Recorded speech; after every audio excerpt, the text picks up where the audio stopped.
I was wrong, thank God Almighty. I was wrong. You probably felt the same thing I did last Tuesday night, a euphoric whiplash as deepening dread turned suddenly into a wave of intense relief in the off-year results from Virginia. I'm still riding it. I hope you are too. Almost every surprise since last November has been a soul-crushing one. I feared yet another one. But Tuesday night's string of decisive victories by Democrats dispelled the gloom and was the first time since Trump's election that hope appeared a little more realistic than despair.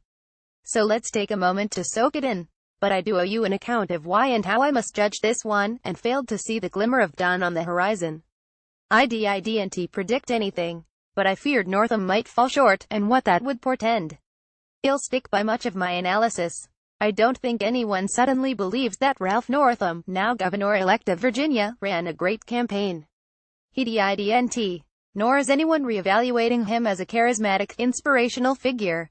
He is who he is, a regular, normal candidate, with a mushy message. The good news is that he won convincingly anyway. How my fear was that his positions on the cultural issues could hobble him, and further polarize the electorate. I was right but also wrong. The exit polls do indeed show an even deeper tribalism than 2016.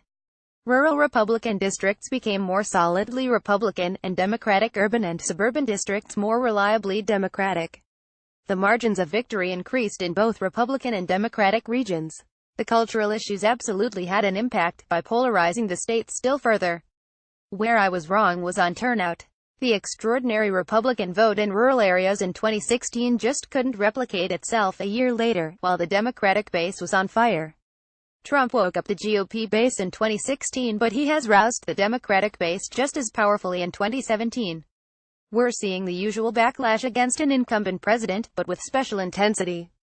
Demographically, the only real shift outside of turnout was in white votes. Clinton won blacks and Hispanics by 88 and 65%, respectively. Northam's compatible numbers were 87 and 67, barely distinguishable. But Clinton won only 35% of the white vote, while Northam won 42%. Part of this was the evaporation of third-party votes, curse you, Gary Johnson and Jill Stein, but a big part was turnout. There was a huge Democratic surge, particularly in North Virginia, where the voter margins for the Democrats soared over 2013. Another huge factor, a big jump in the youth vote. The under-30s turnout in the Virginia governor's race in 2009 was 17%. In 2013, it was 24%. This week it was 34%. And as young turnout surged, it became progressively more Democratic. In 2013, the under-30s split 45 to 40% for the Democrats. In 2016, in the presidential race, it was 54 to 36. Last week it was 69 to 30. The third-party vote among the young also collapsed from 15% in 2013 to 1% last Tuesday.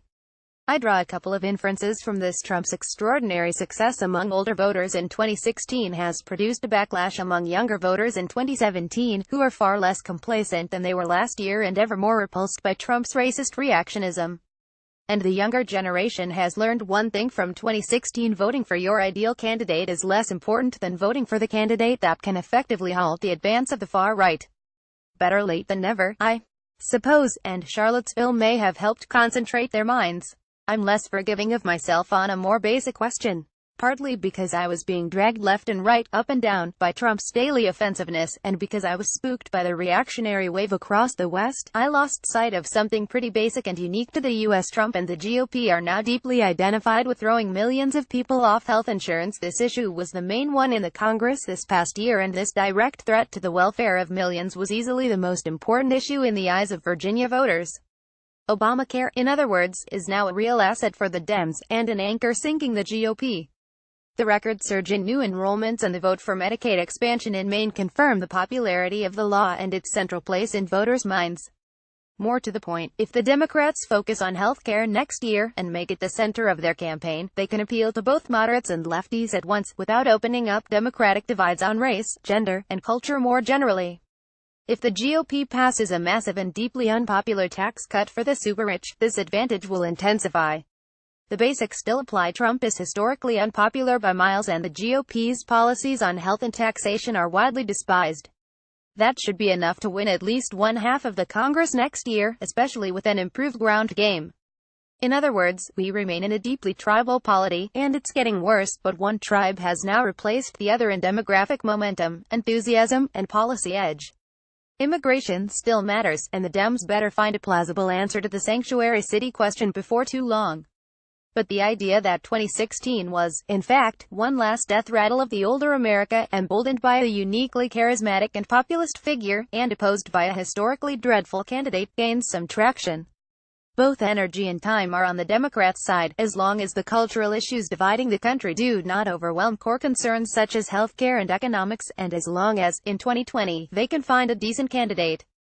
Just one big caveat: we still have an emergency in the White House. We have a deranged president, with no understanding of the Constitution, prepared to do anything to save himself.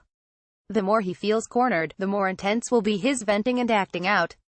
He's currently fomenting a new war in the Middle East, at the behest of the Israelis and the Saudis. He can play the race card ever more dangerously every day. He can still provoke a constitutional crisis, and almost certainly will, when Mueller finally reports. The danger at the top remains, in other words, and may even get worse. More to the point, his support within his tribe is not collapsing, it's intensifying. For every piece of good news, there's still plenty of evidence that his own core supporters remain passionately behind him. The power of the red minority does not look as if it's waning, it's just being more successfully countered. It's still dangerous and potent, just currently on its heels. In other words, relief is fully justified. Complacency isn't.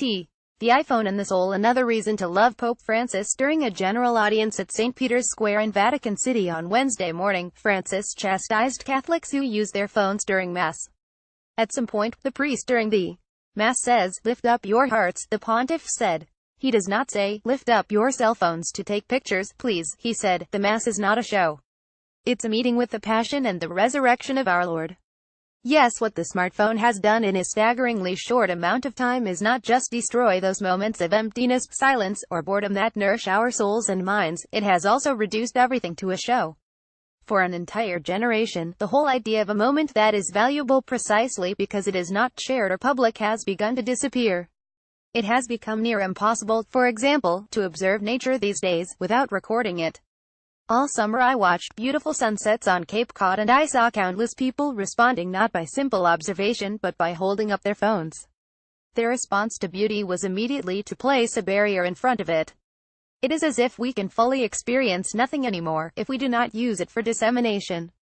The idea of something worthy in and of itself is under threat.